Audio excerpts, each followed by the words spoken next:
kami tidak ngelihat di situ kalau ada abah, ada guru, kita nggak ngelihat. Yang ngelihat saudara-saudara, orang tua semua di situ. Yang hadir gurunya tuh, yang hadir gurunya. Padahal saya nggak ngelihat. Itu saudara-saudara Saudara Ustadz ya, yang bilang bahwa guru itu hadir di situ, sosok di situ. Yang hadir di sini gurumu tuh yang hadir katanya. Gurumu yang hadir. Seolah-olah umi saya itu dibimbing membaca itu.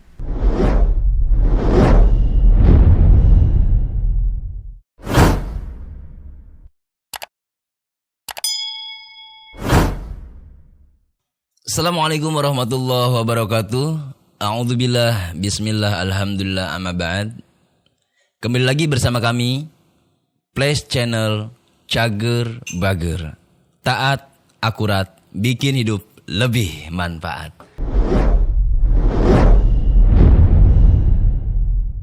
Alhamdulillah, pada kesempatan kali ini kita bisa menghadirkan salah satu narasumber yang fenomenal. Selain beliau masih aktif di salah satu instansi Tentara Nasional Indonesia Angkatan Darat, beliau juga salah satu ustadz yang memimpin Madrasah Raudhah atau yang biasa dikenal umum Majelis Zikir. Nama majelisnya, nama madrasahnya, nama raudhahnya adalah Al-Ikhlas. Kita sambut kedatangan beliau. Selamat datang Ustadz Ahmad Khairuddin. Assalamualaikum warahmatullahi wabarakatuh. Waalaikumsalam warahmatullahi wabarakatuh. Undangannya. Alhamdulillah Ustadz. Sehat Ustadz? Alhamdulillah sampai saat ini alhamdulillah sehat. Saya ucapkan banyak terima kasih sudah bisa menyediakan waktunya untuk bisa hadir di Flash Channel Cager Bager. Semoga apa yang semua diceritakan, niat dan maksud kita hanya sebatas syiar agar semua di penjuru dunia bisa mendengar dan bisa tahu isi kandungan syiar yang akan kami ceritakan.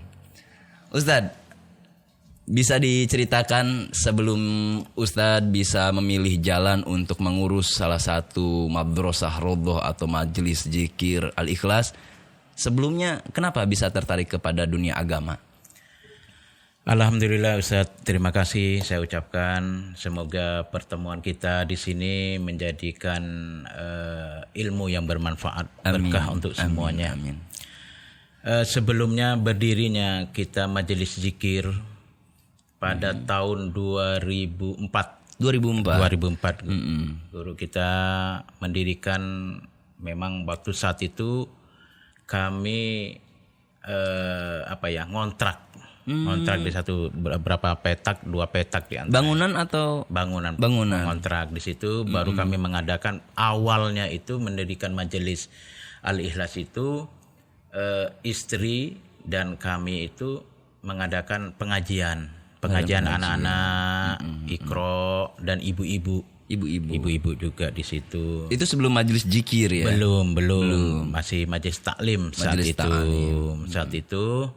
Kami mengadakan hanya setiap hari kita ngadakan habis sholat maghrib. Baru kita ngajar anak-anak ngaji. Ada ngaji. Kalau untuk ibu-ibunya biasanya siang habis sholat lohor. Itu masih ngontrak kita dulu di situ di jalan. 3 petak. Ya, 3 petak saat itu. Sambil iringnya waktu, di situ juga kami mengadakan setiap malam Jumat biasa pembaca Yasin dan tahlil di sana itu. Di majelis itu juga di rumah ngontrak itu, Guru. Iya. Sambil lalu bertambah murid. Pas saat itu juga kita ini ada teman-teman, ada 5 orang. 5 orang kita kumpul biasa, setiap malam minggu kita nongkrong, ngobrol ngalur ngidul gitu, Guru. Nah, disitulah kita baru melaksanakan pembicaraan teman-teman itu, bagaimana sih kalau kita kumpulnya itu biar bermanfaat. Nah, di situ kita lihat di lingkungan di situ juga baru kita mengadakan, ternyata kampung di sini amaliyahnya di sini Ratibul Haddad di saat itu. Nah, di situ baru 5 orang bertambah berjalannya waktu.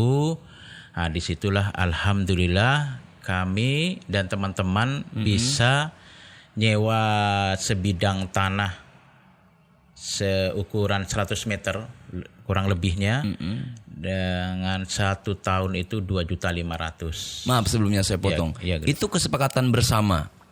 Kesepakatan bersama. Oh, kesepakatan bersama atas keinginan bersama untuk mendirikan majelis zikir. Subhanallah. Nah, saat disitulah kita memang tidak ada yang membimbing, yang mengarahkan, hanya kita berinduk di kampung di situ setiap malam Jumat zikir Ratibul Haddad. Setiap malam Jumat Setiap itu. malam Jumat. Sebelumnya saya potong ini, Ustadz. Ya, Guru. Sebelum terjun ke ranah agama, Ustadz kan sebagai Tentara Nasional Indonesia Angkatan Darat, yang subhanallah pengabdiannya tidak diragukan lagi untuk negara kita. Amin. Bisa bagi waktu atau kegiatan di luar itu sebelumnya apa memang sudah berkecimpung di dunia agama atau belum? Apa ada kegiatan yang lain atau bagaimana? Kalau untuk kegiatan lain kami tidak ada. Tidak ada. Memang awalnya ini kegiatan istri saat itu. Kalau untuk kami di lingkungan TNI, memang kebenaran alhamdulillah kami memang di stafnya. Jadi waktu luang banyak itu alhamdulillah kami gunakan untuk mencari pahala yang banyak dalam prinsip hidup saya. Bagaimana cara untuk mencari pahala? Makanya kami di dalam perjalanan mengajar anak, ibu-ibu juga kami tidak ditarik biaya saat itu. Terus sampai sekarang pun tidak dibiayai. Subhanallah. Ini menarik. Nah, ini terkhusus buat ustadz atau ulama-ulama amplofihim yang notabene maaf mengejar isi dunia, jangan berkata ikhlas kalau masih berharap sesuatu. Saya ingat kata-kata Syekh Mursyid Pangersa Abah Aos, bahwa di saat salah satu ustadz atau mubalik atau para kiai dari Thariqah Qadiriyah Naqsyabandiyah Ma'had Suryalaya untuk bertugas itu harus ngisi bensin, bawa uang, sudah makan, agar nanti kalau pulang itu nyelah motor nggak pura-pura mogok, Ustaz. Pas dikasih amplop motornya nyala, kenceng ya. Nah, kenceng banget, langsung ngegas. Itu kan gak lucu. Ini subhanallah salah satu contoh yang alhamdulillah beliau juga mengandalkan gajinya untuk mengabdi bukan hanya kepada negara tapi untuk agama. Subhanallah. Siap, betul. Alhamdulillah. Lanjut tadi. Alhamdulillah saat itu juga istri, keluarga anak juga mendukung di situ. Kalau tidak ada dukungan dari istri, saya nggak tahu dah. Karena istri itu tombak bagi saya, karena untuk menyukseskan kita punya majelis, istri itulah yang selalu di depan. Subhanallah. Gitu. Paling depan ya. Paling depan. Kalau nggak ada beliau, nggak tahu lah. Nggak bisa makan. Nggak pokoknya. Bisa makan. Subhanallah. Buat ibu, terima kasih banyak sudah menjadi istri yang soleha, bisa menjadi pendamping yang setia, dan bisa menjadi ujung tombak untuk madrasah. Selalu disehatkan jasmani rohaninya ibu. Amin ya Allah. Nah, setelah itu, langkah selanjutnya Ratib Al-Haddad itu berjalan berapa tahun, Ustaz? Itu cukup lama sih. Cukup lama, dari 2010 itu masih berjalan sampai 2020. Sampai 2020. Karena 2011, 2013 kita udah mengenal namanya ilahi anta maksudi wa ridhoka matlubi atini muhabbataka wa maridi. Subhanallah. Saat itu kami hanya mengenal hanya lewat adat kami punya jemaah. Dia membawa selembaran atau kayak bendera. Dia dituliskan di situ ilahi anta maksudi itu. Nah, di situ kami kok indah banget gitu ya. Kok enak banget gitu kami dengar gitu ya. Nah, sampai kami itu sampai kami di situ dibikin dibordir, ditulis dengan tinta emas. Kami juga ditulis di majelis taklim saat itu. baru dibawanya ilahi anta maksudi itu. Nah, saya dengar itu cerita itu Ustadz. Sebelum Ustadz mendapatkan talqin zikir ya, terkhusus di Thariqah Qadiriyah Naqsyabandiyah Ma'had Suryalaya. Sebelum mendapatkan talqin zikir, bahwa Ustadz ini sudah pernah mendapatkan tulisan ilahi kaligrafi ilahi anta maksudi dari betul, kain, betul. Tapi belum berguru kepada pengerasa Abah. Betul, belum. Subhanallah, salah satu petunjuk itu ya. Mungkin petunjuk jalannya. Itu sejarahnya bagaimana? Dari siapa? Nah, itu ada saya punya jemaah, kebenaran beliau itu tinggal di daerah Ciracas. Sekarang udah almarhum. Almarhum beliau di Ustadz Anto namanya. Beliau itu cerita dia dapat dari gurunya. Tapi dari perintah dari gurunya dia jangan sampai di kemana-manain. Memang saat itu kami paksa untuk pingin minta tuh ini, tapi hati kayaknya kok enak gitu, tenang gitu. Saya baca itu aja udah tenang. Itu tahun berapa?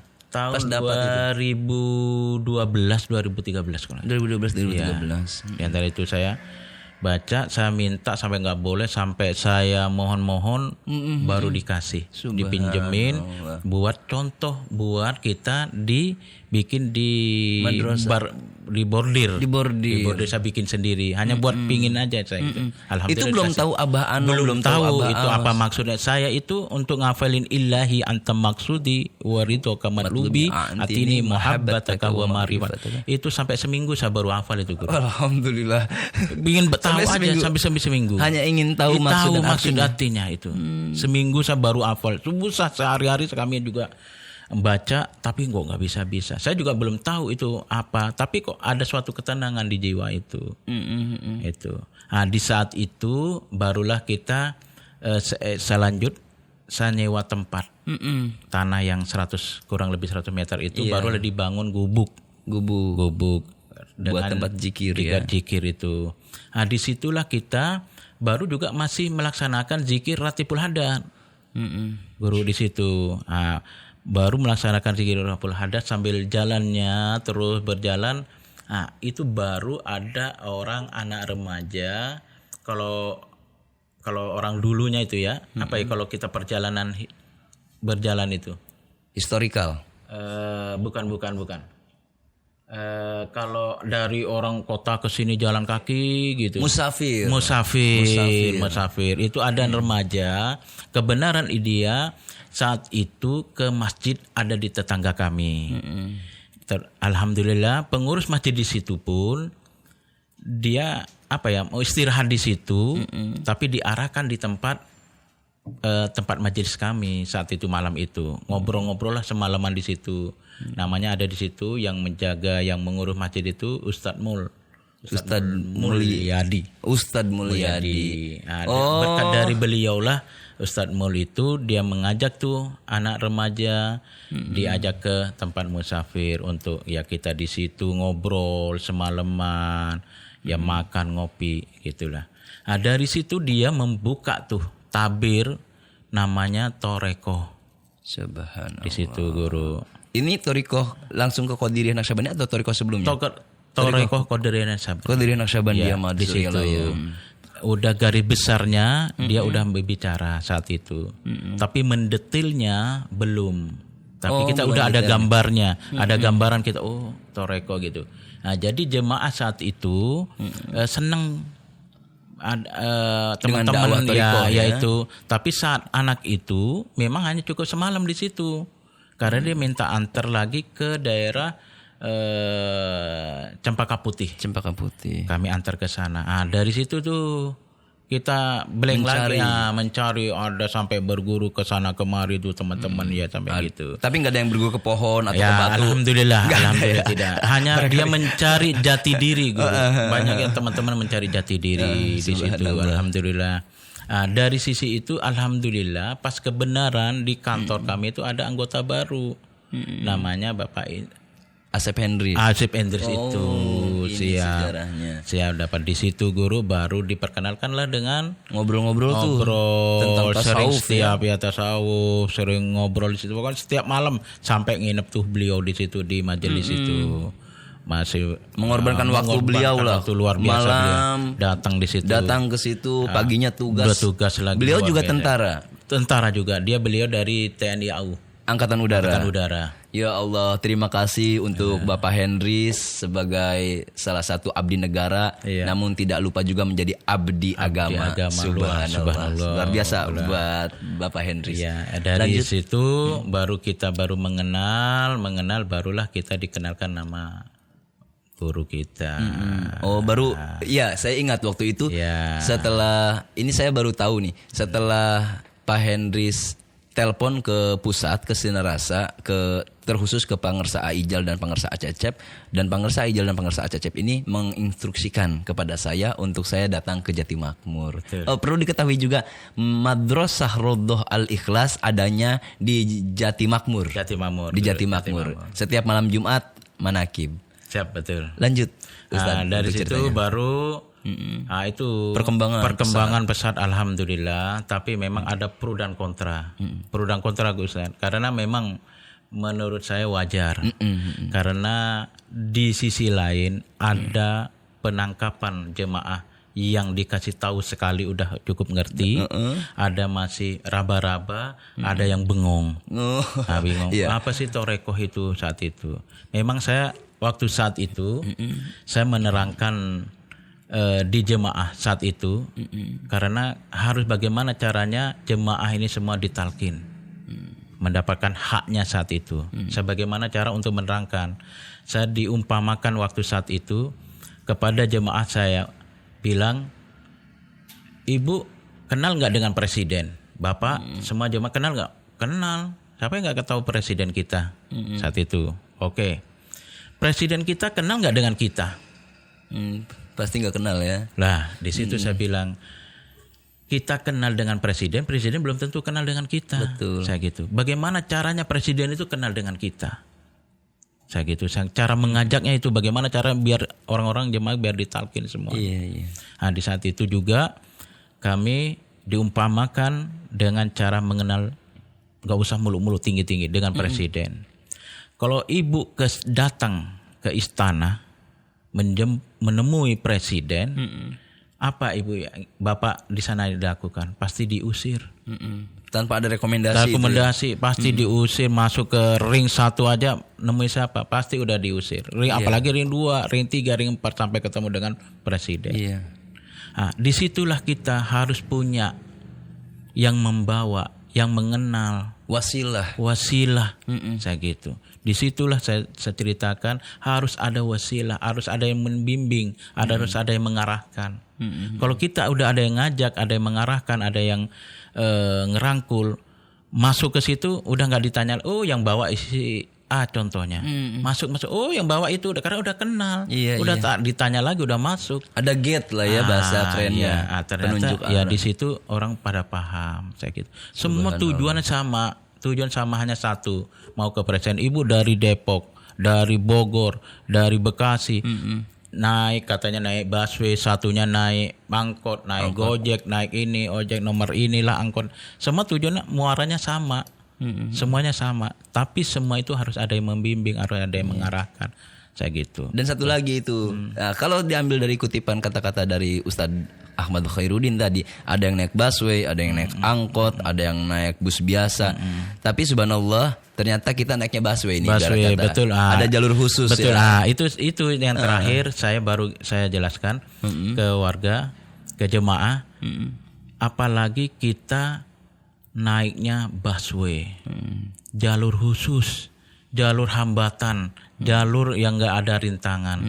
Bebas siapa hambatan. itu? Ya guru kita nanti yang membimbing kita, saya gitu. Subhanallah. Saya arahkan begitu. Semua sama sih pakai, tapi ada macet lah, beginilah. Kalau ada ikut busway, jalur khusus itu lancar jalannya. Subhanallah. Saya gitu, tidak ada rintangan apa. Makanya kita gunakannya, kita harus punya guru mursyid. Saya gitu. Makanya saya ngomong pada jemaah, bagaimana masih ragu untuk ditalkin, alhamdulillah pas saat itu sebanyak kurang lebih 50 ke atas ditalkin semuanya. Alhamdulillah. Di situ.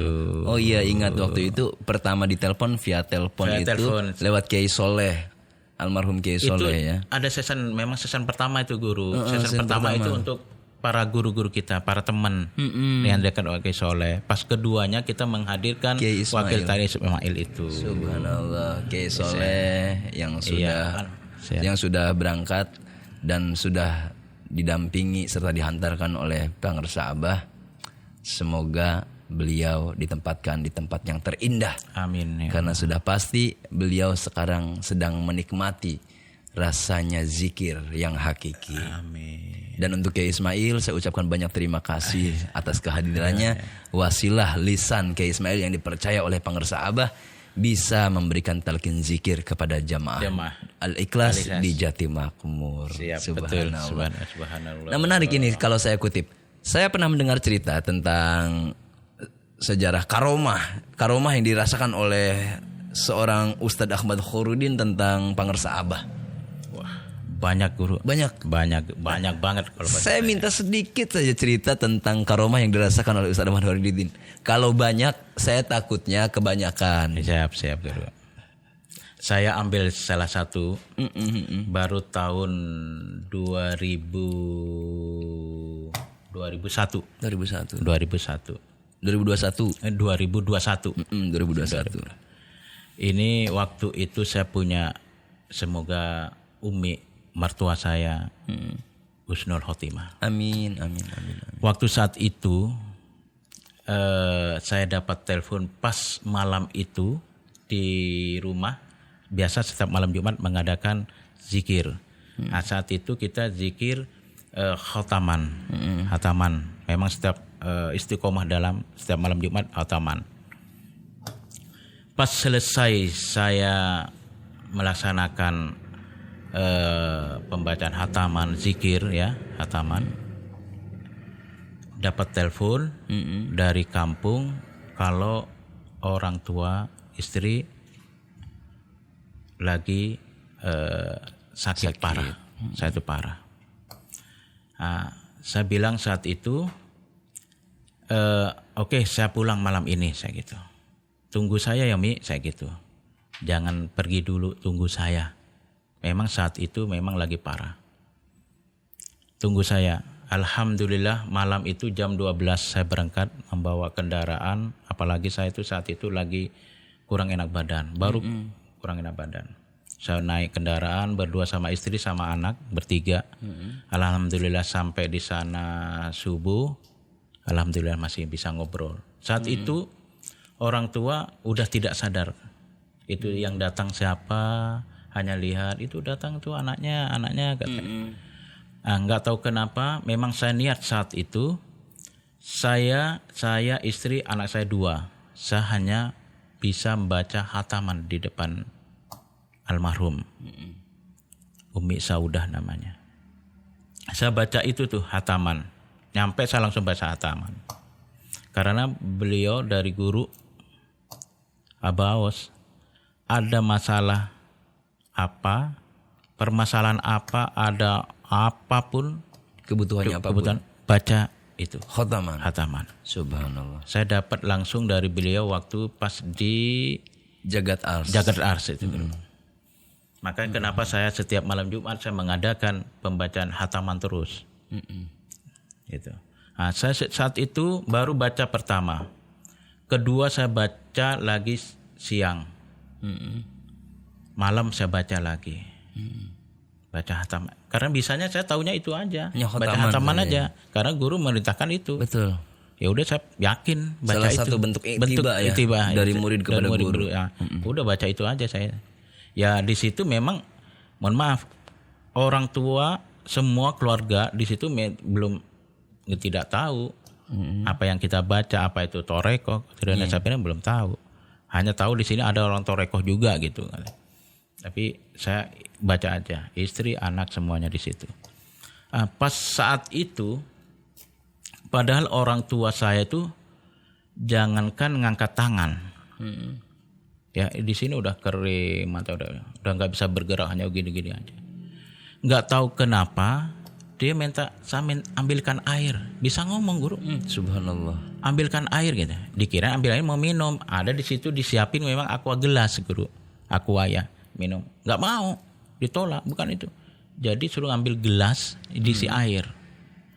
Dia diambilkan air, dia saat itu bisa langsung duduk guru. Kita bingung tuh.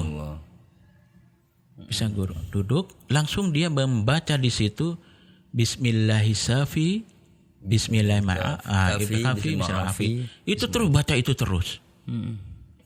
Kami tidak ngelihat di situ kalau ada abah, ada guru, kita nggak ngelihat. Yang lihat saudara-saudara, orang tua semua di situ. Yang hadir gurunya tuh, yang hadir gurunya. Padahal saya nggak ngelihat. Itu saudara-saudara Ustaz yang bilang bahwa guru itu hadir di situ, sosok di situ. Yang hadir di sini gurumu tuh yang hadir katanya. Gurumu yang hadir. Seolah-olah umi saya itu dibimbing membaca itu. Padahal dia nggak ngerti, nggak paham baca apa. Dia lancar saat itu guru. Intinya di situ tuh di lingkungan Ustadz itu di Madura belum ada yang tahu tentang thorikoh, apalagi khotaman. Ya nggak tahu. Belum tahu gak ya. Tahu.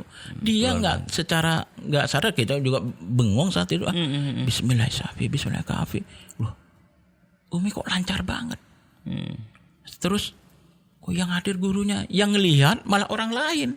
Subhanallah. Saya, istri, anak nggak ngelihat kalau abah ada di situ. Subhanallah. Ada di situ tuh, habis baca itu dia diminum, langsung diusapkan di ininya, di mukanya, terus diusapkan semuanya, baru dia tenang guru. Subhanallah. Tenang. Habis itu saya baca Shalawat Bani Hasyim. Shalawat Bani Hasyim. Saya baca itu Bani Hasyim kan panjang tuh ya guru ya. Yeah. Saya panjang. Saya ganti tuh karena udah capek saya. Allahumma sholli ala sayyidina Muhammad wa ala ali sayyidina Muhammad. Saya baca itu terus karena udah panjang, udah capek saya baca Bani Hasyim. Sudah banyak tuh baca udah banyak Bani itu Hasyim, selawat. Pingin saya udah yang pendek deh. Apa kata umi saya bilang ngomong, jangan berhenti, diterusin. Sholawat Bani Hasyimnya. Iya. Oh, umi ini minta baca Sholawat Bani Hasyim. Saya suruh baca itu. Dia maksudnya nggak ngomong dia Bani Hasyim. Yang penting yang itu tuh, terus baca yang itu, kata yang gitu. Nah maksud saya kan saya capek gitu guru ya. Ya, pengen ganti yang pendek ya, gitu maksud kalimatnya. saya. Ya udah cukup itu saya gitu. Udah terusin, ini enak, indah nih, hijau semua nih. Hijau semua katanya. Indah, adem katanya. Dia ngomong begitu. Subhanallah. Ini salah satu bentuk bahwa perkataan seorang mursyid itu bukan tanpa dasar dan sandaran, Ustadz. Dan memang Shalawat Bani Hasyim ini salawat yang dikenal dengan salawat perang. Maksud perang itu bukan perang menenteng senjata atau apa, tidak. Perang itu perang melawan kefakiran, perang melawan kebodohan. Di saat kita banyak kebutuhan, Shalawat Bani Hasyim. Dan ini salah satu bukti yang diterangkan oleh Ustadz Ahmad Khairuddin. Shalawat Bani Hasyim bisa memberikan keindahan untuk orang-orang yang sedang merasakan sakit. Betul. Sebanyak-banyaknya itu. Berarti Umi minta kembali suruh. Pas Ustadz baca sholawat Shalawat Bani Hasyim lalu ganti sholawat yang lebih pendek. Itu Umi bilang terus sholawat Bani Hasyim. Itu minta gitu terus, suruh gitu terus. Indah enak katanya. Ini semua katanya di bawah pohon indah, rindang, hijau semua katanya. Dan dia merasakan adem katanya, enak. Adem enak tuh. Sholawat. Yang pengen dapat jodoh, sholawat. Yang pengen dapat harta, sholawat. Yang pengen dapat bini lagi, jangan. Bisa nggak aman guru dia. Lanjut. Itu setelah kejadian itu, Umi minta sholawat, Ustadz ikut nurut. Ikutin terus. Baca sholawat Bani Hasyim lagi sampai beliau tarik terakhir, nafas yang terakhir. Subhanallah. Alhamdulillah bisa dihantarkan oleh sholawat Bani Hasyim. Dan perlu diketahui sejarah sholawat Bani Hasyim ini ya memang dari Madura juga. Waktu itu Syekh Abdullah Mubarak bin Nur Muhammad datang ke Syekh Toha bin Talabuddin Kalisapu Cirebon. Di Kalisapu Syekh Toha menugaskan pangersa Abah Sepuh Syekh Abdullah Mubarak bin Nur Muhammad untuk berangkat ke Syekh Khalil Bangkalan Madura. Dan sampai di tempat Syekh Khalil Bangkalan Madura, Syekh Abdullah Mubarak bin Nur Muhammad diijazahkanlah sholawat Bani Hasyim. Dan waktu mau pulang dari Madura pun, beliau hanya dikasih sampan oleh Syekh Khalil Bangkalan Madura, tanpa ada dayung dan tanpa ada layar. Dan subhanallah modalnya di sampan itu hanya sholawat Bani Hasyim. Dan subhanallah jodohnya orang Madura membaca salawat Bani Hasyim pantas bilang bicara indah karena dari sesepuhnya juga. Silsilahnya masuk ke Syekh Khalil Bangkalan Madura. Alhamdulillah. Nah, perjalanannya untuk sekarang seorang Ustadz Ahmad Khairuddin kepada guru, keyakinannya bagaimana?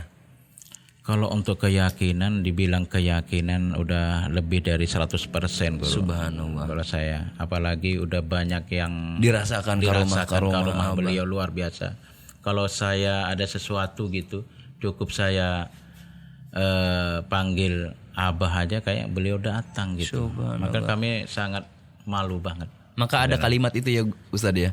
Aku tidak kemana-mana tapi aku ada di mana-mana. Itu Bang Sahabat, subhanallah. Luar biasa itu. Bahkan saya ingat kejadian tuh. Mungkin rekan Ustadz juga, Pak Yudi Angkatan Darat. Oh siap. Ingat yang waktu di Natuna itu kalau nggak salah, meriam meledak ya. Siap. Itu beliau harusnya itu katanya. Dan ternyata subhanallah beliau dipanggil komandannya. Dipanggil komandannya. Benar. Subhanallah selamat itu. Selamat, pas meriam meledak, beliau selamat. Itu benar-benar beliau pas mau berangkat itu beliau robitoh terus katanya. Betul. Dan bahkan baca salawat Bani Hasyim. Subhanallah. Ini salah satu cerita dan kisah dari seorang Ustadz Ahmad Khairuddin yang masih aktif di Tentara Nasional Indonesia Angkatan Darat, yang bisa menjadi inspirasi buat kita semua. Tidak ada waktu terlambat untuk kita merubah hidup kembali kepada jalan yang fitrah, kembali kepada Idul Fitri. Amin. Agar kita bisa lebih bisa mensucikan jiwa dan bersama pangersa Abah dalam bimbingannya sehingga bisa menuju ke ihdinas siratal mustaqim. Amin. Alhamdulillah, kisah demi kisah sudah diceritakan oleh Ustadz Ahmad Khairuddin. Semoga kisah yang diceritakan oleh beliau bisa membuat kita lebih taat untuk beragama dan dijamin ceritanya akurat agar membuat hidup lebih manfaat. Semoga apa yang diceritakan tadi bisa menjadi bahan ikhtibar, bahan tarbiyah dalam hidup kita untuk menggapai kesucian jiwa. Dan bagi para ikhwan akhwat dimanapun berada yang ingin ceritanya diangkat di Flash Channel Cager Bager, silahkan langsung cantumkan alamat, cantumkan nomor telepon di kolom komentar. Dari mana saja kita insya Allah bisa mengangkat cerita, niat untuk syiar, mengamalkan, mengamankan, melestarikan. Cukup sekian dari saya, dari Flash Channel Cager Bager, taat, akurat, bikin hidup lebih manfaat. Assalamualaikum warahmatullahi wabarakatuh.